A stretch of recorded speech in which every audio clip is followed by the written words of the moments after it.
Hey friends, if Microsoft OneNote is not responding, starting or opening on Windows, then please watch this video. I will guide you through the resolution. Now, here's one thing that you need to understand. Click on File and then select Account, and you'll notice that Microsoft OneNote is a part of the original Microsoft Office package, whether it is Office 2021 or it is that Office 365. It doesn't matter.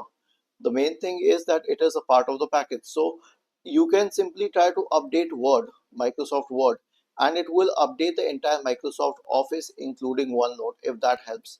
But if it doesn't, then you can try repairing Microsoft Office as a whole. You cannot do it for a specific app. Right click on the start button and select settings from the menu.